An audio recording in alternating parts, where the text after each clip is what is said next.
Fortunately, Randy's mother used spanking through 10th grade, so he has been much better behaved than most. Oh, I see.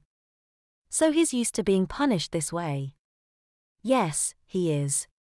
Susan, which makes it a lot easier around here on nights like tonight.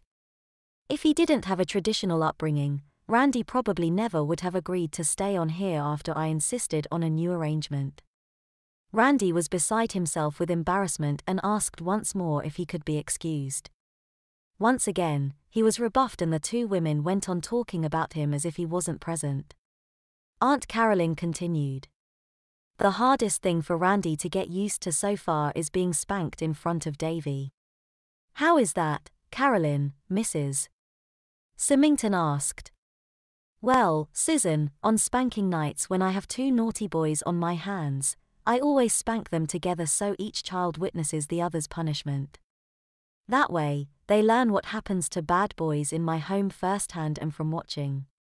A child who has to wait while his friend gets paddled right in front of him and who knows he is next is a lot more anxious by the time he goes over my knee. I keep track of who went first the last time so I can reverse the order. It's also more embarrassing for each of them to have a friend see his spankings. For that reason, I always bring both boys into the den when just one of them needs a spanking. A little embarrassment goes a long way. Remember last summer when I spanked Davy in your parlor after he broke that dish? Yes, of course, Carolyn, how could I forget? Davy's face was as red at the beginning as his bottom was at the end. Do Randy and Davy need to spank together very often?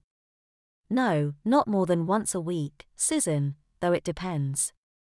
Last week, they earned 2 spankings together. My goodness, it's already 8 o'clock.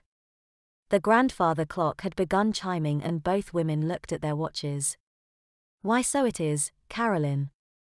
Is that a special time? It is on a spanking night, Susan, because it's when I put any naughty boys to bed after giving them a good paddling. Do you mind waiting here while I take care of something in the den which has been waiting all day? Not at all, Carolyn. I can read today's paper right here. Don't bother about me. Aunt Carolyn, please, not now with Mrs. Symington here, please, can't you wait? Shush, child. You knew Mrs. Symington was coming for dinner all week, didn't you? Yes, I suppose so. You suppose so.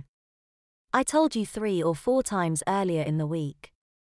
If you didn't want to be in this situation, all you had to do was behave properly yesterday. I didn't go to a party when I was supposed to go to the library and study, did I? No, who snuck out to a party and then lied about it, young man? I did, Randy whispered, his face growing very worried. That's right, you did, young man. You were the one who went to a party on a weeknight and then lied about it. What happens to boys who lie in my house, Randy? That get, punished, Randy whispered again, this time even more faintly. I can't hear you, young man. They get punished, he repeated in a slightly louder whisper. That's right, they get punished. If you give me even the slightest bit of trouble right now, I won't bother to take you into the den. We can just take care of your punishment right out here in the parlor. I'm sure we wouldn't want that, would we, young man? Randy said nothing, his face a mask of misery and shame. Already tears were welling up mysteriously in his eyes despite his attempts to fight them back.